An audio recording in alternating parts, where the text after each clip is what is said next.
We're good to go? Assalamu alaikum, everyone.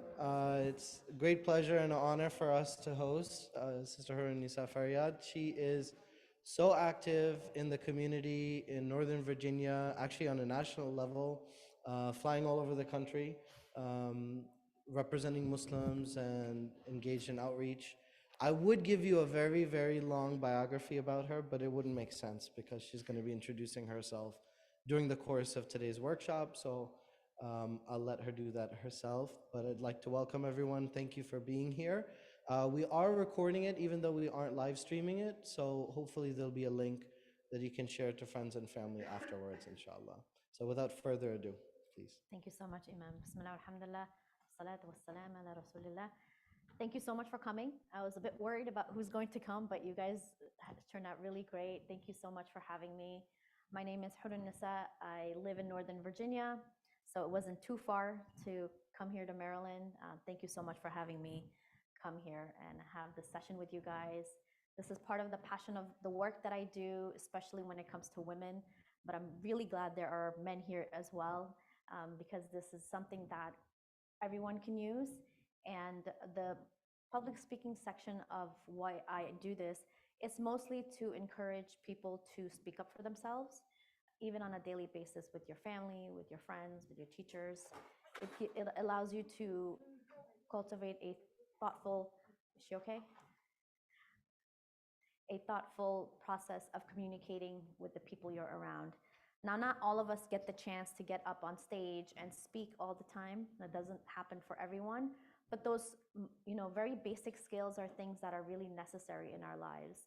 So I push this a lot with women because women tend to be the ones who don't get a chance to get these skills. And within the work that I've been doing, even myself at times am pushed to the side because I am a woman. And unfortunately, it's done by Muslim men, not you guys. Sometimes consciously, sometimes subconsciously. But nevertheless, it's something that we can work on and we can change, not just within ourselves, but our children as well, so we can teach our boys and girls to stand up for themselves. And I think that's a very important skill for all of us to have. So I will talk about myself and my life throughout my presentation. Usually it takes about an hour and a half, just depends on how fast we go through things. And I love the fact that we have young girls and boys here. That really makes me happy because you're the future generation of our community.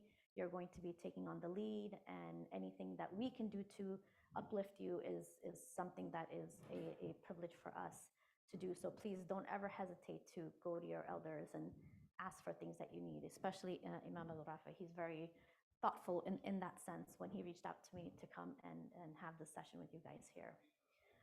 So the title of why I did Refugee to Multi-Faith Peacemaker, it has to do with my life. I was born in Kabul, Afghanistan.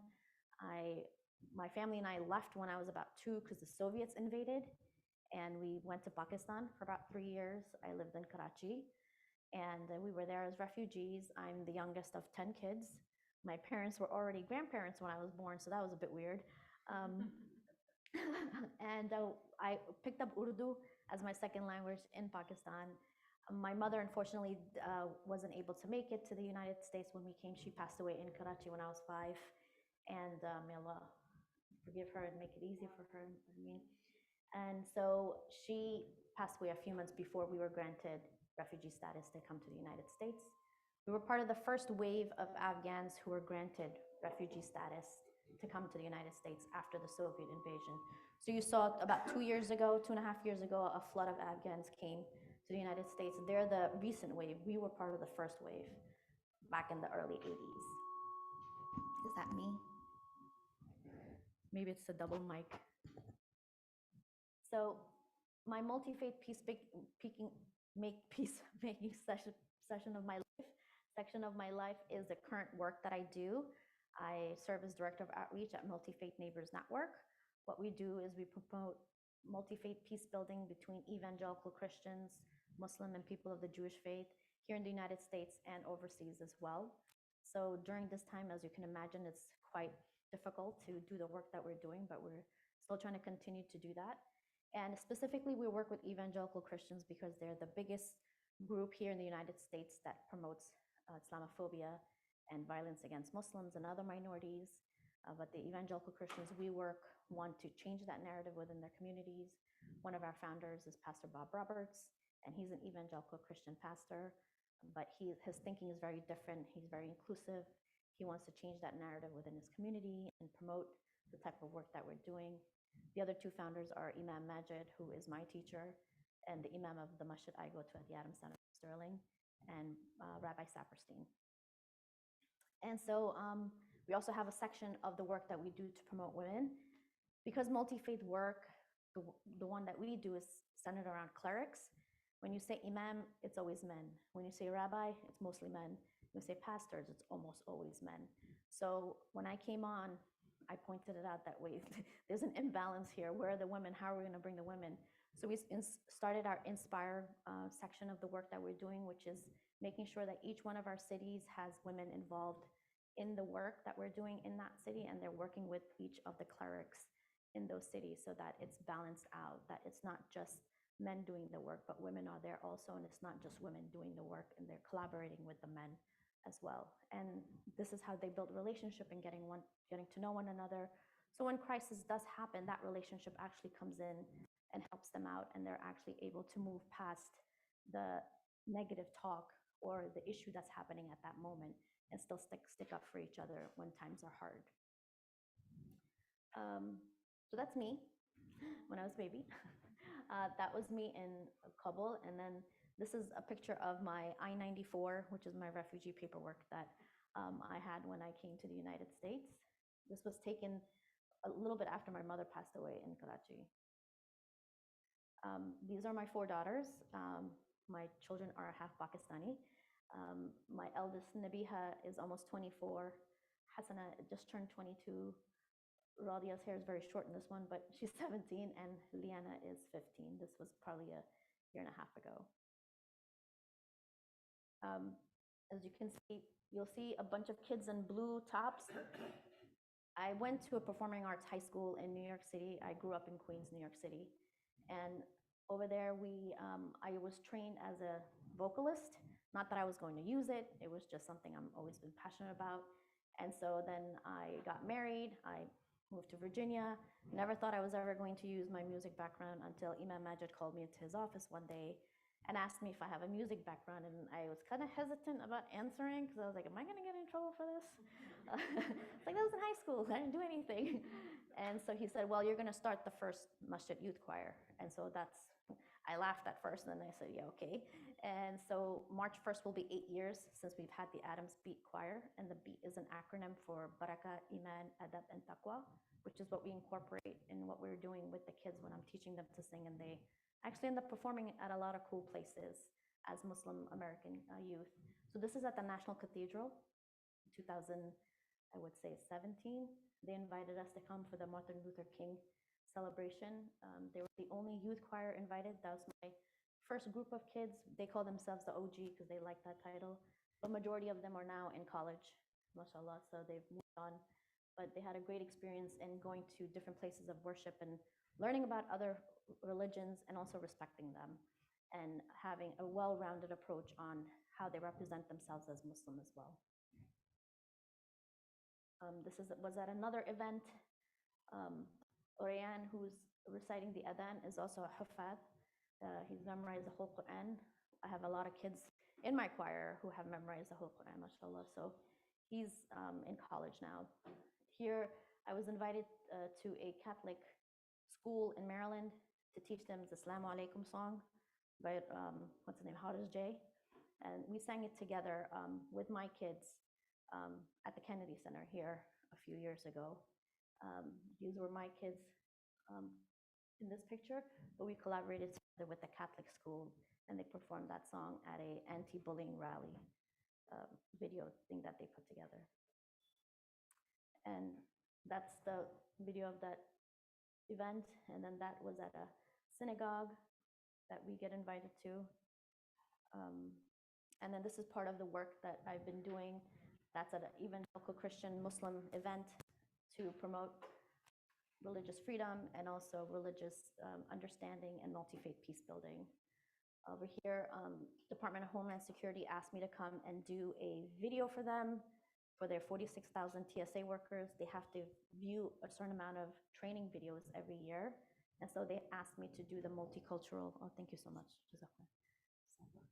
They asked me to do the multicultural and disability section. I've actually had people find me on Facebook and message me and tell me, I saw your video. So that was always nice that they're using it. And then over here was a bunch of us who went to Governor Northam of Virginia a few years ago to talk about issues pertaining to the American Muslim community. As you can see, I'm the only woman on this panel. And that's Muhammad Al-Isa, who's the Secretary General of the Muslim World League. These are Imam Majid, Pastor Bob, and then that was a pastor of Kansas City, and then Rabbi Saperstein, and then he was a local rabbi. We had a global faith forum where we talked about multi-faith peace building and what that looks like and how we can promote that in different areas as well. Of course, we need more women on stage. This is some of the other activities done. I've done cultural competencies in high schools as well. I've taught teachers and students about Islam and what the American Muslim experience is. That's Imam Majid, if you don't know him. He is my teacher. I study with him. And these are some of my fellow colleagues at Multi-Faith Neighbors Network. I did start a podcast a few years ago because, again, I saw that women were not properly represented, and it wasn't more than anything just to have content. It was just to have 3 women from 3 different religious backgrounds having a conversation. So I asked Rabbi Shankman to come on, and then I asked Dr. Sabrina Dent, they're both very good friends of mine, to come in and do this podcast so that people out there can see how not just our faiths play into our lives, but also that we do have differences. And we're not here to put each other down, but to talk about those differences and what that looks like from a woman's perspective. Okay, now the fun part starts. Does everybody have paper and pen? Yeah, okay, because you are going to do a little bit of work with me.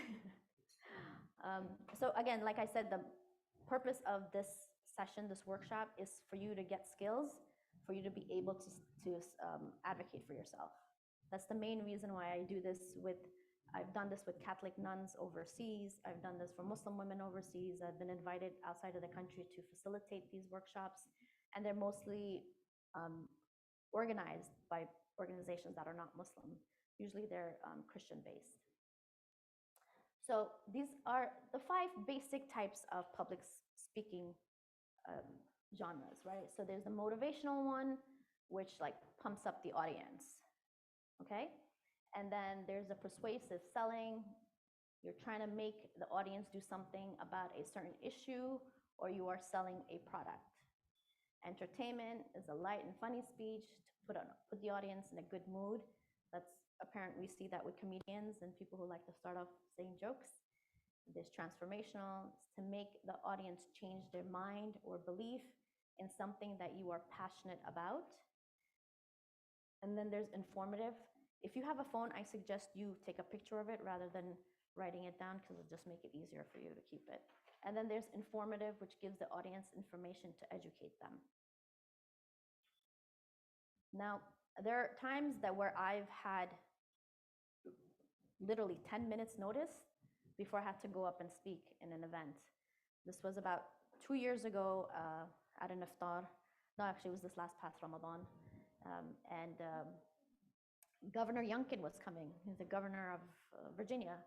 And so when I went to the event, my friend invited me, and he said, so Huri, how would you like for me to introduce you? And I was like, what? What do you mean introduce me? For what? I'm just here for the food. And he said, well, no, like you're going to do the Muslim speech. And I looked at him like, what are you talking about? And he's like, yeah. He's like, didn't I tell you? I was like, no, you did not tell me at all. Trust me, I would have remembered that. He's like, well, you're going to do it and you'll be fine. And I started panicking at that point because there's a room full of ambassadors and diplomats from all these different Muslim countries. And the governor of Virginia is coming. And I'm the Muslim speaker, the only female speaker. The Christian person was a man. The Jewish person was a man. And then there I was. So I had to really work fast to put my thoughts together. But because I've done this so many times, it wasn't that hard. But for us in a normal basis, if we're not doing it, then we're put on the spot, right? And then there's also of, oh my God, I'm so nervous. What am I gonna say? I'm gonna shake. I don't know these people. Everybody's eyes are gonna be on me. I'm not gonna be able to do this. And then we find out how we're going to present ourselves and then how we're going to fix our speech in a course. So this is just basic introduction. Normally what I do, this is like an ongoing workshop. So like at Adams, I did this over there, and then we have 3 more classes coming back to back to focus on different aspects of public speaking. So what I want you guys to do now is to take about 10 to 15 minutes, pick any one of these, and sometimes you end up writing a speech that's gonna have 2. Write a 3 to 400 word speech, okay? On any one of these, you can pick whatever you want on any topic that's not about you, right? So don't write about your life. Don't make it like when I was growing up, this happened to me, or I went here. You could pick anything, right? You could talk about the moon, how you love the moon and why you love the moon, why you love your car, you know, why your parents are so strict. It could be anything, but that's not like just about you yourself. It could be about other people. So I'm going to give you about 10 to 15 minutes for that, and then I'm going to pick 3 of you. I'll pick a youth, a woman, and a man to come and present, and we're all going to listen, okay? And I don't do critical analysis on people who come up and speak, because just the fact that you come up is so wonderful in and of itself. We're going to talk about the positive aspects of the person coming up. So don't be shy. This is how you learn to come up and start speaking in front of people. But then remember in the back of your mind that this is about you advocating for yourself in different spaces. Is that cool? Any questions? No? Okay. You guys can go ahead.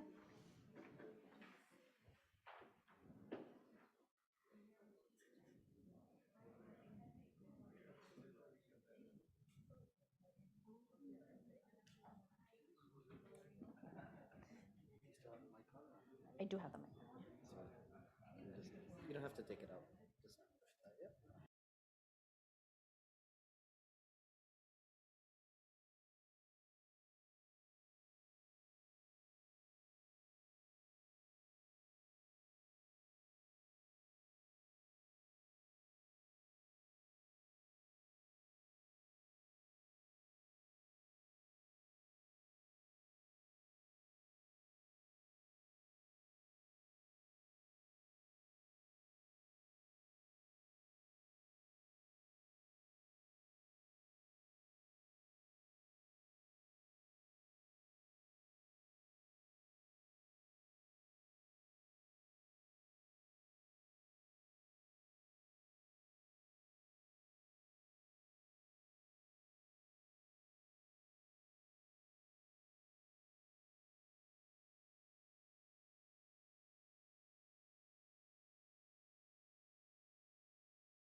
Okay, you guys are doing great. We have about 3 minutes left.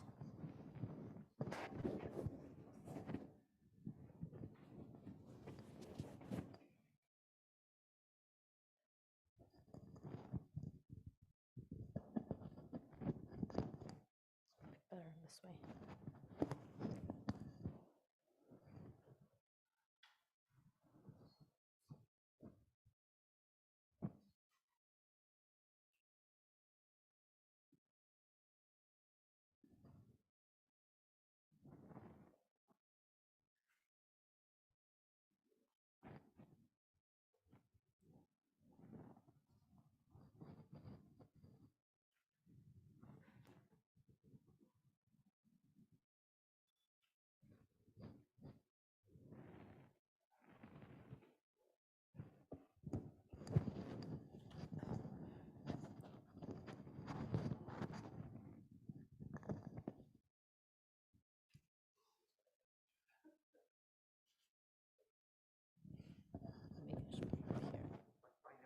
Can you hear me now?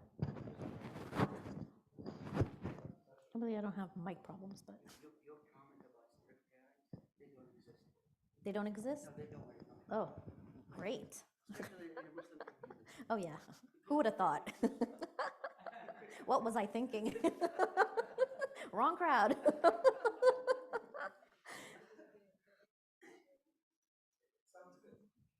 Okay, great. You can hear me in the back now? Yeah, alhamdulillah. I'm so sorry about that.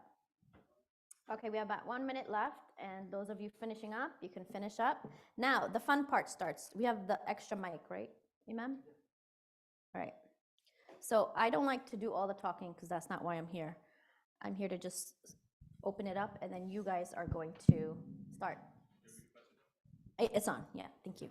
So I'd like a volunteer, one from the youth, girls, one youth boy, and then women, and then men.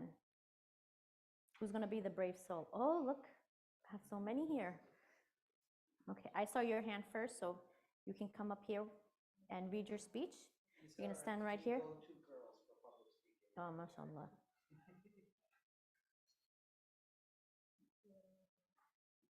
So you're going to introduce your name, okay?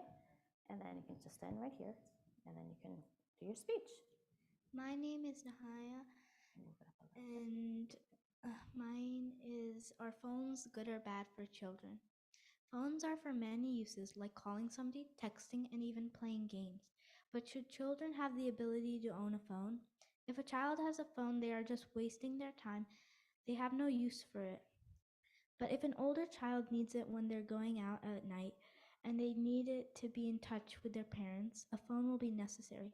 Sometimes phones can be good or bad. It just matters about your parents' opinion. Oh, nice. Okay, why don't you just stay here? No, you just stay right here. You all can clap. Very nice. Your name is Nahaya? Okay, thank you so much, Nahaya.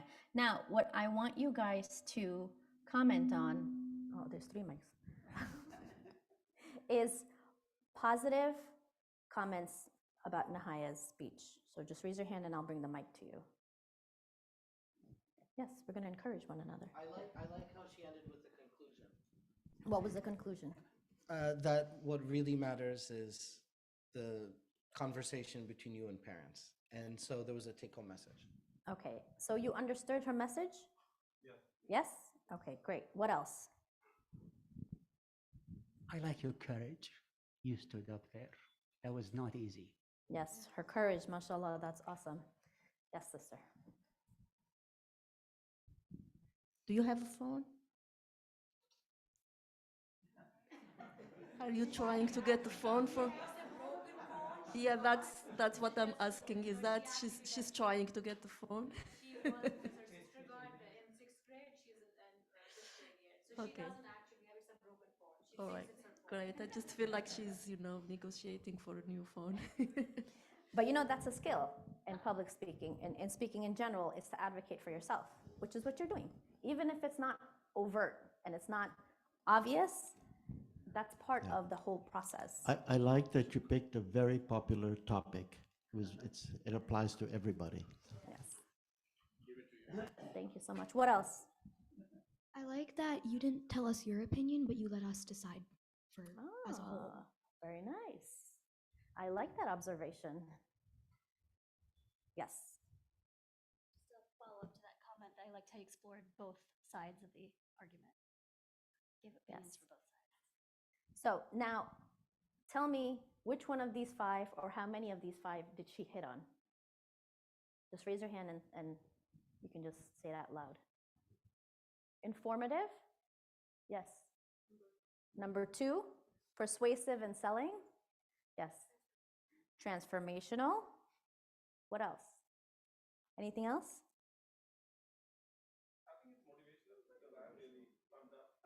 You're pumped up? You're going to get your kids' phones? Oh, you're her dad? No? You're her uncle? Okay, so you're going to advocate for her now? Because you're pumped. Yeah, because she said it. Now you know how she feels. Why not entertainment? Entertainment, yes. Okay. So you see how most of what she said hit practically all of these, right? And her whole thing was just to give the message about iPhones or phones in general. Should you have a phone? Should you not have a phone? What does that mean? I really loved that you were clear. You spoke with a tone that everybody understood, and you weren't doing you know, all of that. And you read from your speech. You followed the rule. I said write it down, and I want you to read from your speech. So you did a great job. Thank you so much, Nahaya. Yes, awesome. Good job. Thank you. All right, who's next? The young girls can go first. You guys have. How about somebody from this table, the guys? So we had the one young lady, we need a young man, an adult male, and an adult female. Come on, you want to go? I'm trying to get one of the boys or the men to do it. I had 3 girls raise their hands up at the same time, and you guys are arguing about you go, you go. Come on. You need to represent. This is not okay. Come on. You can do it. Okay, come on up. Thank you. Assalamu alaikum. Thank you so much. I'm so sorry if my voice is not clear. Recovering from a cold, but it's not contagious now. Okay. So I'm going to try to convince you No, to don't purchase. talk. Don't say anything. Just read your speech. Oh, you and want me to introduce you? Yeah, introduce Okay. yourself and All just right. read your So speech. yes, my name is Abdurrahman, and so I did actually bullet points. I tend to. So you want me to? Yeah. Just read whatever you have. Okay. Yeah. Well, so let me begin by asking the audience. Can I ask a question? Sure. Okay. Interact with the audience. When you go to a coffee shop and you order a mocha coffee, what does mocha mean? Just from general, feelings of the word mocha. Don't you feel that's like chocolate? Chocolate, right? In fact, mocha refers to a port in Yemen called Makha. And Makha is actually the first port to export coffee and introduce coffee around the world. So this is the reason why it's called mocha coffee. And so I'm trying to do my best, I'm really You're to doing great. convince you to buy mocha coffee, the actual one from Yemen, in the US, which is now becoming available. So the first reason why mocha is one of the best coffee around the world is because it originates from Yemen, a country that has been known for centuries to cultivate coffee. And so this is a deep tradition where there is a deep practice of cultivating coffee, giving it a very, very unique taste profile. And so when you have a cup of coffee from Yemen, it's quite different than the cups of coffee that we've had from all these various coffee chains. And so the second reason why you should get Yemeni coffee is because of it's rare and exotic.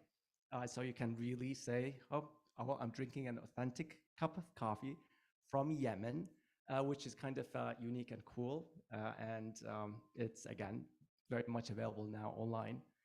And so for the third, maybe third unique tradition about third unique reason for buying Yemeni coffee, it's because coffee cultivation in Yemen is mostly done by families. So we do not have a company that cultivates, coffee in a mass production scale. So when you buy a cup of coffee from Yemen, a mocha coffee, you're actually buying it from families that have kind of implemented and done their hard work and labor. So you're supporting families in Yemen. So these days you can go online, type mocha coffee, and you'll find many distributors here in the US. And actually in Virginia, you have one called Qamariya Coffee, who are very kind of available. And they actually have a truck that goes around. So I have no affiliation with that truck or any companies online. This is, I am just from Yemen, but I do not get any sort of profit. This is just an exercise for today's speech. So thank you so much. That's awesome. Great. You can stay here. That was great. I've had Qamariya coffee, and it's actually very, very good if you haven't had it. All right. Positive feedback. I like the fact that you were constantly smiling and it put the audience at ease. We could connect with you. Thank you. Nice. You also made eye contact, and it's not like you're just looking at your paper and not anyone else. I liked how you had like reasons to support your argument. Mm-hmm. We have lawyers here in the house. Yes. What about from the men's section? I like that you repeated coffee from Yemen like at least 20 times. You can pass it on to him. So did you work for a salesman before? Yes, so I really like your opening question because I think many people can relate to the word mocha.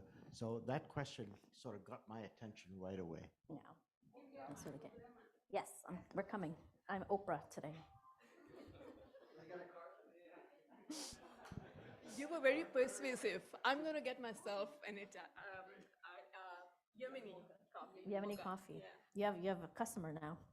They have to bring the Qamariya truck here. I think what was interesting about your question is that despite knowing like what most people would say with mocha being chocolate, you didn't take it like in a negative or offensive route. You was just like joking, making it lighthearted. So that I think also helped with making your speech persuasive and fun. Excellent.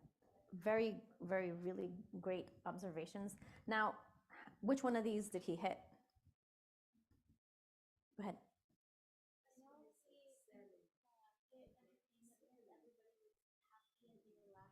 Yeah, you want to repeat that? I know he hit entertainment because everybody was happy and laughing and smiling. Excellent. Great. What else? It was also informative because he told us about how mocha actually is like a place in Yemen. Yes. How many of you knew that? Yeah. How many of you knew that Makkah? What was it? No, Makkah. Makkah is a city in Yemen. I did not know. I learned something new. What else? Transformational. Yeah, selling. Yeah. So you also hit all of the above, and your technique was so inquisitive. It was really, you captivated the audience from the beginning with your question, right? So you were able to grasp their attention, and it wasn't too long. That's the problem with some people's speeches. It's long, and then they repeat over and over the same thing, like in different parts of the speech. Like we got it the first time, you don't have to repeat it again. And you did not do that. But what you did do is you did repeat Yemeni coffee, but that was tactical because that was from your sales pitch, right? He was trying to what? Persuade you to trying to sell a product, right? And the best way to do that is to repeat keywords in your speech, not a whole thought process. You did an excellent job. Thank you so much, Abdul Rahman. That was awesome. Okay, now we need one from the women and then one from the young men. Who's next? Farah's under pressure. All right.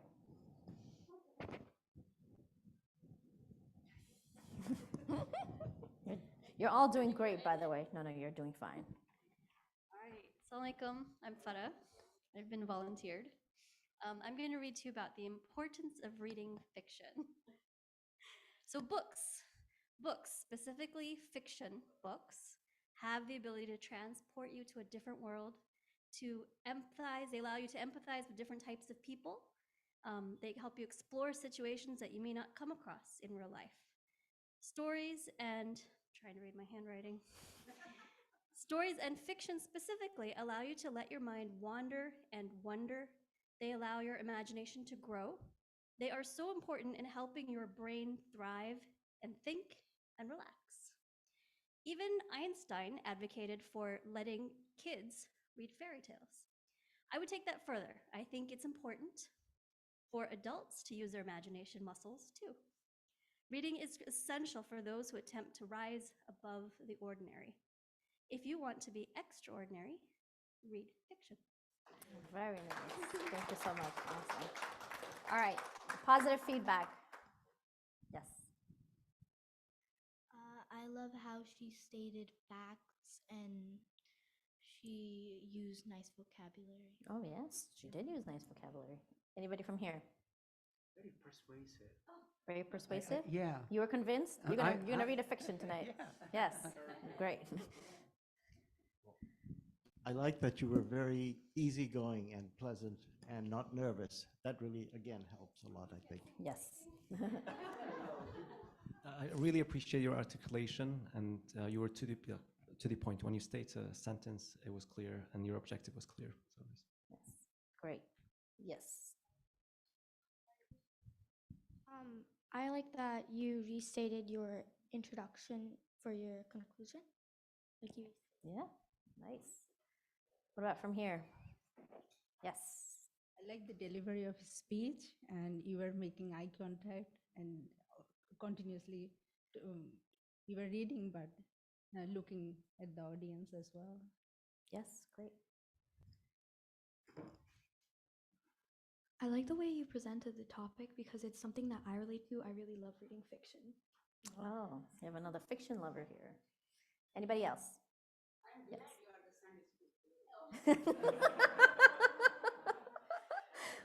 All these kids are from Sunday school. These girls. Go ahead. You using Einstein was really tactically impressive as well.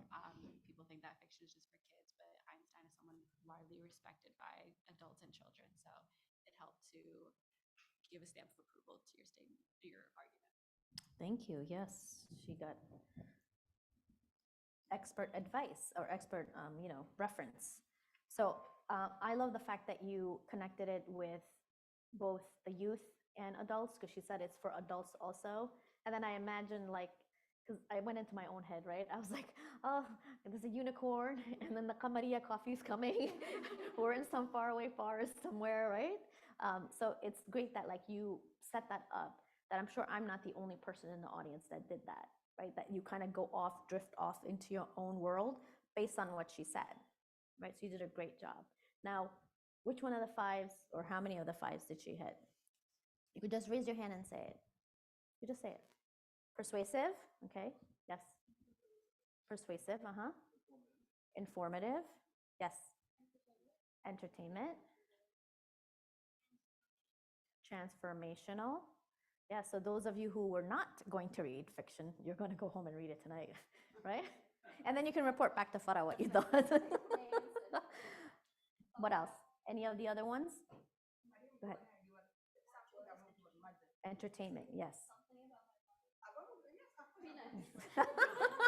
The most critical is when it's your children. She'll tell me on the way home. Yeah. Okay, sounds good. Thank you so much, Farah. That was great. Great job. All right, so the young men, you're the only ones left. I think there's 3 of you. Who's going to battle it out? Come on. It's not that difficult. Come on, you can do it. Yeah, one of you go, or else I will pick one of you 3. Oh, he's doing rock, paper, scissors. Okay, there we go. Oh, they are doing rock, paper, scissors. All right, come on. Come on. So why don't you ask your dad? Your dad can come in front. Okay, there you go. Fair. He got 2 out of 3. Oh, okay, yay. Let's give him a round of applause. Woo! And what's your name? Hamza. Come stand here, Hamza.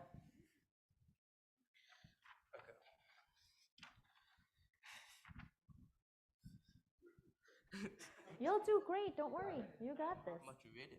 It's okay. Just go with the flow at this point. Okay. So I wrote about my brother. Oh, the one that beat you? Yes. And I was writing about how he helped me with in schoolwork and in school with some of my homework. Yeah, with my homework, and also he was like, I kind of looked up to him when I was younger, and still I look up to him now. So what else to say? Okay. You want to talk about some things you do with your brother during the day? Oh, yeah. He also taught me how to play most video games. So yeah. Good job. Yeah. I don't have much. Okay, great. You did great. Just stay here. Stay here. Okay. All right. Positive feedback for Hamza.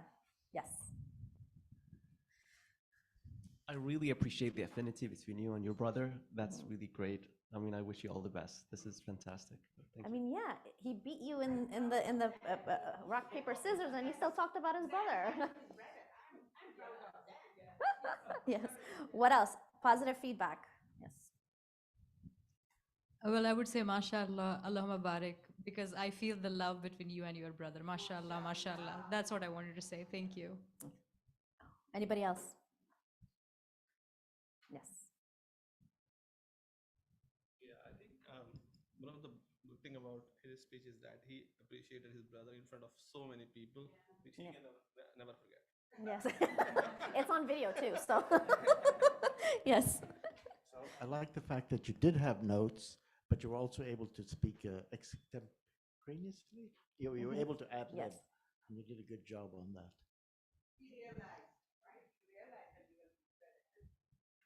Mashallah. So Hamza, I love the fact that even though you were doing rock, paper, scissors and your brother beat you, you still came up and you stood here to present. That in itself is courageous, right? So he earns a round of applause for that. That's awesome. That's the biggest thing to overcome, is to just get yourself on stage or in front of people. You might know some of the people here, but you might not know other people, and then it puts pressure on you, right? But you talked about the love of your brother. It was very genuine, right? And sometimes in speeches, people do not get vulnerable. But a lot of the best speeches that you will ever hear in time is people actually talking about vulnerability, putting yourself in a position to talk about something that's extremely meaningful and it's powerful within your life. And it's not about your degree, and it's not about the car you own or how big your house is. It's about something that moves your heart. And if your speech does not have something that moves the heart of the people, then it's lacking something, right? So I really loved that you were vulnerable with us, so thank you. And how many of these 5 things did he hit on? Persuasive,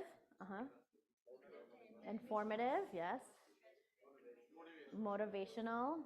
It was entertaining because, you know, your brother did teach you how to play video games, right? Yeah, absolutely. So you did such a great job, Hamza. Thank you so much for enlightening us. Okay, so that was the first exercise that we did. And for those of you who spoke and for those of you who sat, I want you to really reflect on the types of speeches you heard, what worked in your eyes, what didn't work. There are a few techniques that I will go over with you at the end after our second exercise. And these are just things you could do at home with your family or by yourself that will really help you get your message across and not diddle-daddle and go into like off-tangent topics when you're trying to advocate for yourself in whatever it is that you're feeling at that moment, right? And a lot of times for children, especially in the Muslim community, it's extremely difficult to advocate for themselves with their parents who are mostly immigrants, if that's the case. I went through it myself. My father did not speak English, so I had to speak to him in Farsi. And a lot of times his idea of what was right and wrong was very different than mine. And so bridging that disconnect is really important for us. And parents need to be open to listening to the kids. That doesn't mean you agree with them. There's a difference. When your child is talking to you, it's about you opening up and just listening. Even in the midst of it, you just want to scream and like be like, no, I don't agree with you. You just stay quiet. You just let your children speak and have the time for them to be able to say their ideas. And then you can talk about, well, what did you mean by this? And what did you mean by that? Like, I can understand this, but this is how I feel about that. Otherwise, what ends up happening is our children grow up and they will never talk to us about anything. You will find out later that something happened when we could have actually helped them at the time they were going through. So again, this is about advocating for yourself within your family framework and your life framework as well, right? Because not every one of us is going to be speaking up on stage. Okay, next exercise. Remember I told you I was put on the spot many times to speak. I actually have the video of that speech I did, but I don't think it's linking up with the internet on my Facebook, but we can do that maybe another time. I'll let you guys listen to it. But we're gonna make believe you guys are gonna be put on the spot. This time I'm gonna have different speakers come up. And you're gonna have 5 minutes to jot this down. This is on the fly speech request for you to talk about a topic. So right now, I'm gonna give you a moment for you to think about a topic, right? I'm thinking out loud. So for me, it's mountain. I'm gonna talk about Mount Fuji, right? I'm gonna talk about the altitude, is one word. I'm gonna talk about the cold. I'm gonna talk about no sun. I don't know, I just made that up, right? So my main topic was the mountain, right? And then my 3 keywords were what? Altitude, cold, and no sun. Those 3 keywords I'm going to memorize in my mind. So when I come up here with nothing written down, I'm gonna reference those 3 words to cue me for what I'm gonna say next. For instance, if I'm up here, I'm talking about Mount Fuji. And the altitude of Mount Fuji really scares me because I really don't want to go up that high because I'm afraid of heights. And if I go up there, I think I'm going to die because it's going to be so cold. And I don't like the cold. Honestly, I just don't like the cold. Right now, I wish I was in Florida or somewhere, but I don't want to be there because it's extremely, extremely cold. And a lot of people have died on these mountains because of the altitude and the cold. And I love the sun. And I don't want to be somewhere where I'm not going to be able to see the sun because that will make me very sad. And then I'm going to be up there for I don't know how many weeks. And then I'll have to come back down if I ever make it. I just made that up right now on the fly. But you see, it was a topic, 3 keywords. And I knew which one was coming first, second, and third. And it cued me, that next word cued me for my next thought process. So I'm going to give you 5 minutes. You can write it down on your piece of paper, your topic, and then the 3 keywords. But you're going to come up here with no paper. You're going to memorize the topic and the 3 words, and you're going to give your speech. Yes. Did you present already? Yeah, that's fine. Just don't make it about like you personally, right? Because it'll be easier. Like if you pick something that's not you, like if you love your Tesla car, I don't know, write something about that. Something that's easy for you to relate to. And make it interesting. Like pick something that's out of the box. Is it? Okay.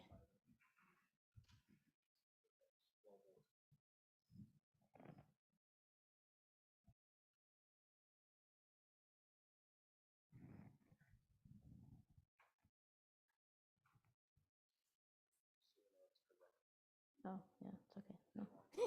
There's no.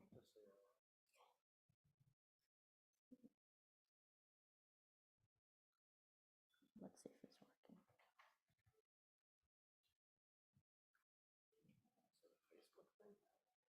I don't know.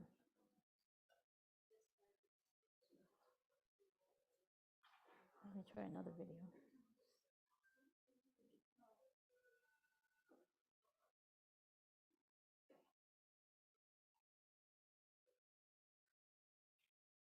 Otherwise, we can play it from that computer, but then there won't be video. Oh, yeah, that's fine. I think that can work. That's easy.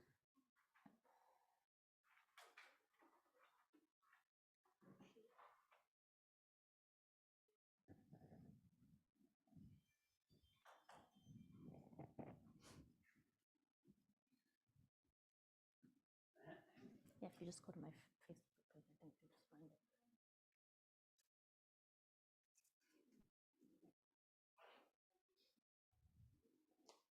Any questions?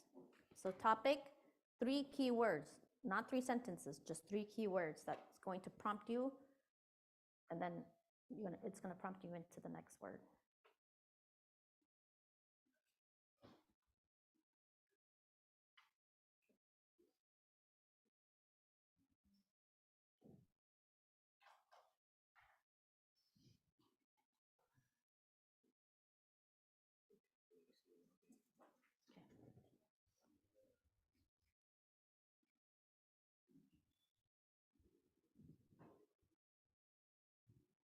Okay, are we done?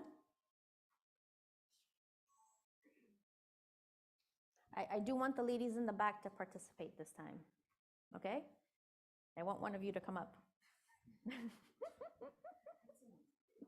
I'm going to volunteer one of you to see.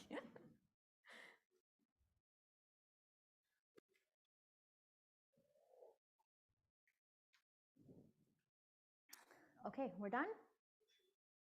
Okay, who would like to go first? Who's going to be brave? Come, sweet. Where's the mic?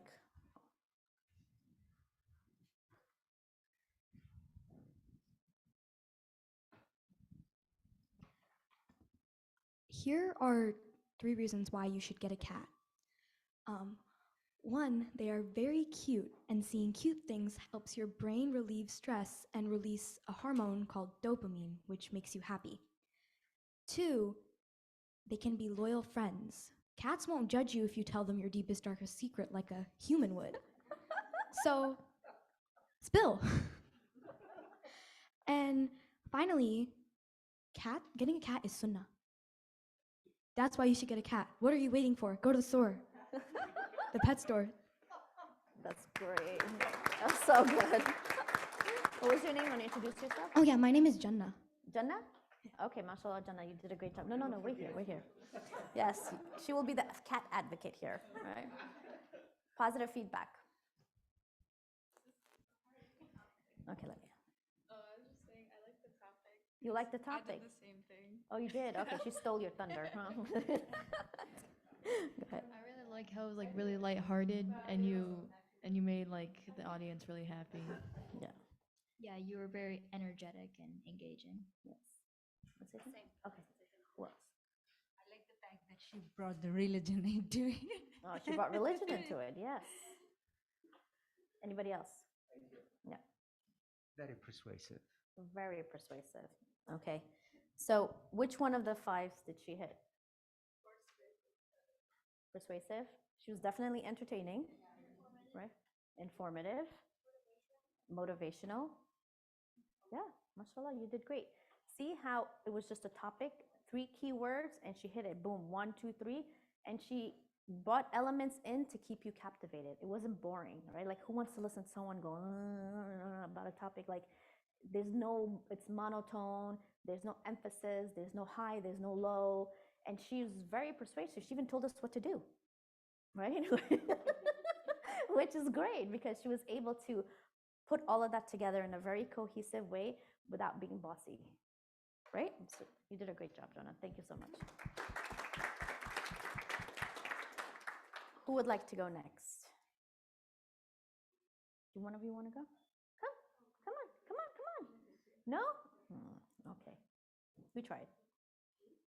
You want to try? Come on. Okay. Do you want to? All right, come on.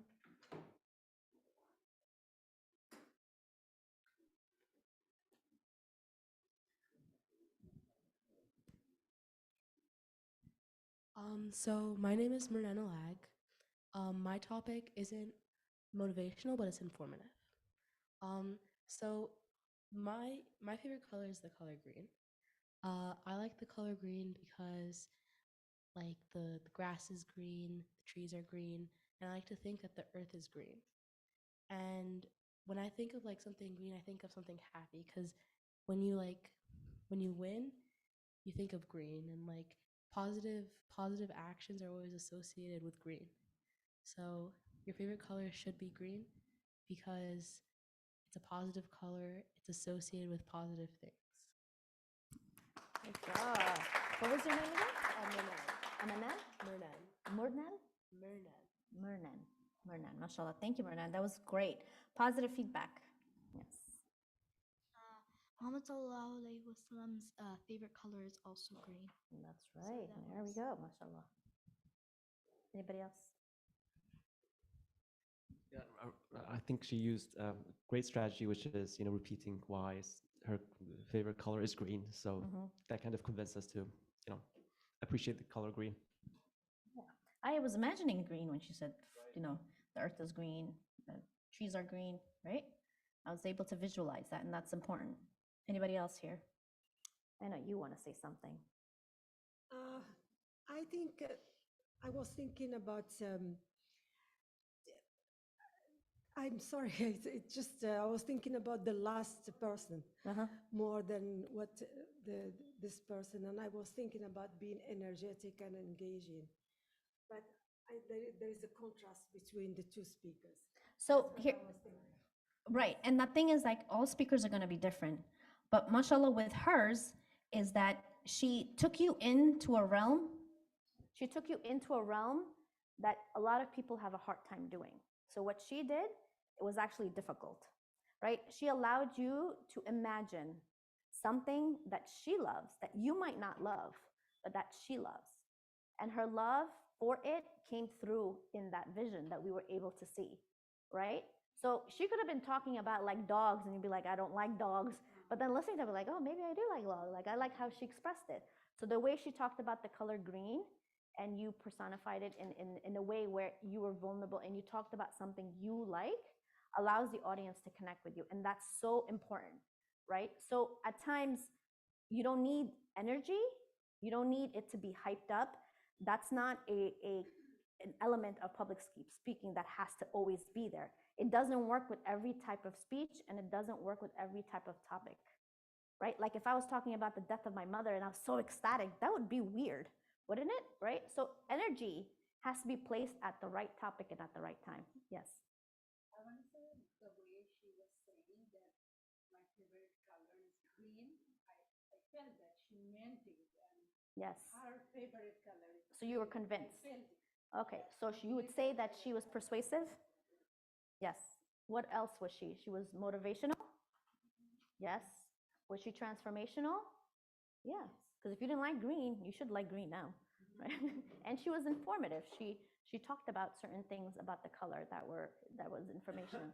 So for me, you hit all five, and you did an excellent job. And the way you emphasized your love for the color green in that way, I'm telling you right now, a lot of people can't do that. So you should really, really be proud of yourself. And thank you so much for coming up here and doing that. So, okay, who else? Oh, who's coming? Both of you? Oh, you're leaving? Oh, right when I was getting to you. They're like, bye. You want to come up? Okay.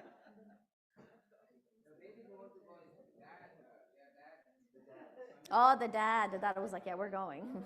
I don't want her picking on me. All right. My name is Aya, and I'm going to be talking about birds.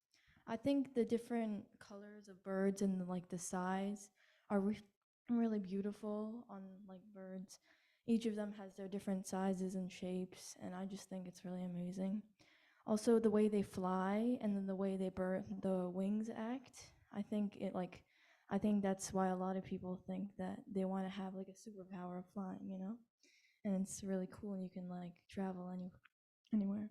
Also, there's different types of birds, like big or small or colorful. There's like peacocks. They're really cool because they have so many colors and they act so amazing. And also, they're really good pets to hang out with and have it as a friend. Very nice. That was great. Awesome. What was your name again? Aya. Okay. Positive feedback for Aya. Yes. I liked her style. I thought it was very like casual and engaging and just very easygoing. She was herself. Yes, absolutely. Yeah. Easy to listen to and friendly. Who else? I can say that bird is very common thing to talk about. It was a hard topic to talk about it, but you did talk about such three topics and tried. I like that fact. Yes, we all want. I want a peacock now. I'm thinking about the I think relating it to a common superpower made it very relatable and made us want to like birds. What was that superpower like to you? Flying. She was saying how birds fly, which is why a lot of people want to fly. Yes. So that's like made it relatable and like something that we can just really think about and visualize. Yeah, that's true. You were able to make everyone visualize what you were saying. I like how you illustrated how much like the color of birds influences why you like them so much, and that made me like imagine the different colorful birds. Yes. The unique topic of like birds made it really interesting. Yes. Yeah, you picked a really great topic and you had different references of different birds and why they're so great. So which one of the 5 did she hit? Was she motivational? Yeah. Was she persuasive? Yes. Was she entertaining? Transformational and informative? Yeah. See, you hit all those. And this is actually, this type of on the fly is very difficult to do. So I actually commend all of you coming up here and trying that, because you probably never had to do it before. And I gave you 5 minutes. Normally, you don't even have 5 minutes. Right? Somebody will come and just be like, oh, the speaker's not here. You're the next expert. Come, you're going to have to speak about this. And you're like, wait a minute. Like, I just wanted my chai and I wanted to sit and not talk about anything because I had such a rough day. So on the fly is like when your thought process, the more you train yourself in this, the more you become like expert in it. It doesn't take a lot. It's just training yourself, right? She did a great job, Aya. Thank you so much. Awesome. Any of the brothers want to come? Yes, of course. Sorry, Imam. Sure. Actually, sometimes we have to do a khutbah without even realizing it, and they're like, oh, they're like, the there you khatib go. didn't show up. Yeah. Go. And we don't get 5 minutes. You just have to start right away. Yeah. So that's really hard because you're figuring out while you're talking. Yes. One other thing that I liked is that she used I a lot, which is controversial in public speaking. In law school, they train us not to use the first person because the idea is like you lose credibility if you talk too much about yourself, and then it's more subjective rather than objective. But because you were talking about your experience, when you said I with the tone that you used, it actually made it very personal. And that actually increased the credibility. So I think like we see that in the Quran, for example, usually when Allah talks about revelation, it's in the, it's that we sent down, or Allah talks about himself in third person. But then when he's talking about forgiveness, then he switches to the first person. So just paying attention to the use of first person, I think can really make your public speaking more effective. Absolutely. First person in public speaking in what we're trying to do here is so key because, again, you personalize yourself with the audience, right? If you listen to a speech with someone who talks about their life a little bit, talks about what they like, where they're from, you're able to relate more with them than someone who just comes and says, I'm going to teach you all about cars, A, B, C, D, and then they just leave. There's no connection. You won't even remember what they look like. But when someone talks about something about themselves that you can relate to as a human being, you will remember that person because you will say, oh yeah, I remember I had that too, or my cousin has that, or my mom likes that cookie too, right? So you're always able to connect with the speaker, and that's so important to personalize your story. Being vulnerable in this set of speaking about yourself and advocating for yourself is extremely, extremely important. Anybody else?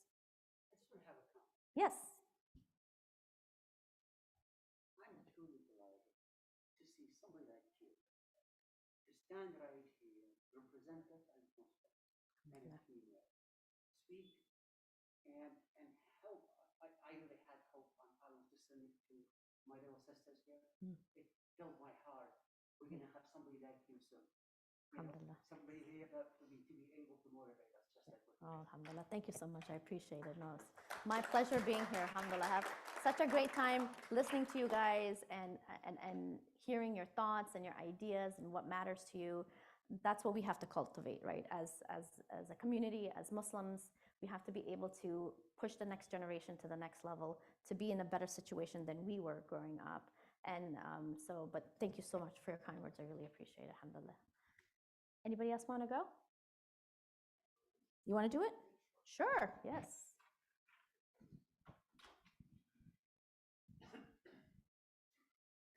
Thank you. Assalamu alaikum, everybody. So I'm usually Okay, a I want you to comedian. stand here so you're in the video. Here? Okay. Yes, I'm going to make a Oh, production. I'm on video. Oops. Okay.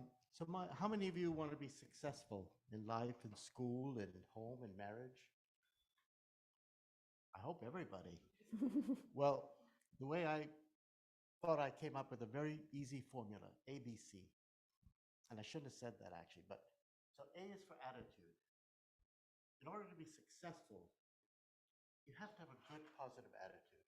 It doesn't matter whether you're a brain surgeon or a rocket scientist, you have to have a good, positive attitude. If you don't know something, you're going to learn it.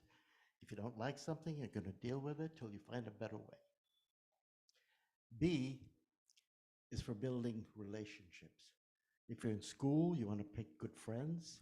You want to have a professional relationship with your teachers, with your parents. If you're at work, you want to have good relationships with your colleagues.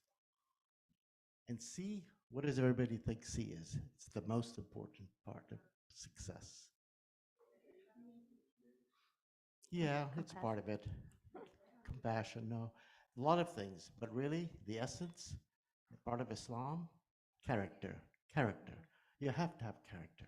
Whatever you want in life has to be something good. Whatever gifts you've been given, you have to use them for good.